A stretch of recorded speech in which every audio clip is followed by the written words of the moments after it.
2014 के चुनाव में नरेंद्र मोदी से टकराने के लिए कांग्रेस ने प्रचार की अपनी रणनीति बदल दी है। नरेंद्र मोदी के व्यक्तित्व पर हमला करते टीवी विज्ञापनों पर अब रोक लगा दी गई है और इनकी जगह कांग्रेस लोक लुभावन वादों वाले विज्ञापनों से वोटों की आस लगा रही है। कांग्रेस के प्रचार विभाग को अब यह लगने लगा है कि नकारात्मक विज्ञापनों से शायद ज्यादा फायदा उसे नहीं हो रहा है और इसी वजह से इस तरह के विज्ञापन अब रोक दिए गए हैं। जो लिबरल हो, जो ओपन माइंडेड हो, और वो again no rocket science Congress के लीडर्स हैं जिनके साथ यूथ रिलेट करता है।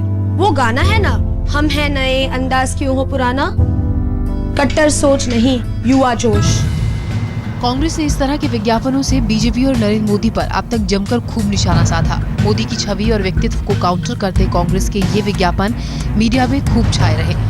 लेकिन अब चुनाव की तारीख करीब आते आते कांग्रेस की सोच शायद बदलने लगी है, लिहाजा उसके विज्ञापन भी अब बदलने लगे हैं। कांग्रेस के प्रचार विभाग को ये लगने लगा है कि मोदी को केंद्र में रखकर टीवी पर चले ये विज्ञापन नकारात्मकता का इशारा करते हैं। चूंकि देश अब मतदान के मुहाने पर है, इसीलिए नए विज्ञापन सकारात्मक सोच वाले होने चाहिए। नए विज्ञापनों में अपनी उपलब्धियां गिनाने के साथ ही युवाओं, किसानों और महिलाओं के लिए लुभावने वायदे हैं, जिनके जरिए कांग्रेस वोटरों को लुभाने की कोशिश करेगी। हालांकि बीजेपी इसे भी कांग्रेस की लूट तंत्र का हिस्सा मान रही है।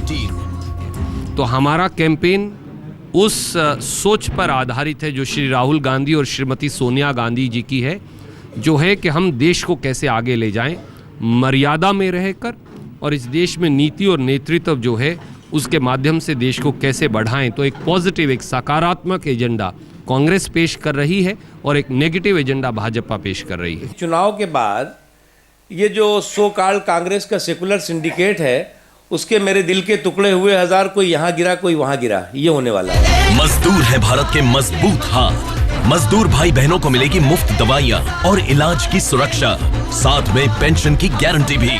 कांग्रेस की टीम है आपके साथ। हर हाथ शक्ति, हर हाथ तरक्की। दरअसल कांग्रेस भारत निर्माण के विज्ञापन को सबसे बेहतर और फायदेमंद मान रही थी, लेकिन चुनाव के चलते टीवी पर ये सरकारी विज्ञापन रोकना पड़ गया। वहीं कांग्रेस को अब लगने लगा है कि सिर्फ मोदी पर हमला करके ज्यादा फायदा नहीं हो रहा, इसलिए चुनावी रेवड़ियों और बड़े सपनों के जरिए 2014 के चुनावी दंगल में फायदा हो सकता है।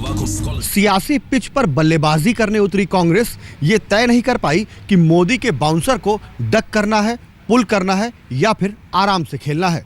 फिर चाहे मामला बयानबाजी का हो, प्रचार प्रसार का हो या 2014 के विज्ञापनों का। दिल्ली से कैमरामैन अश्विनी हेलन के साथ कुमार विक्रांत सिंह, आज तक।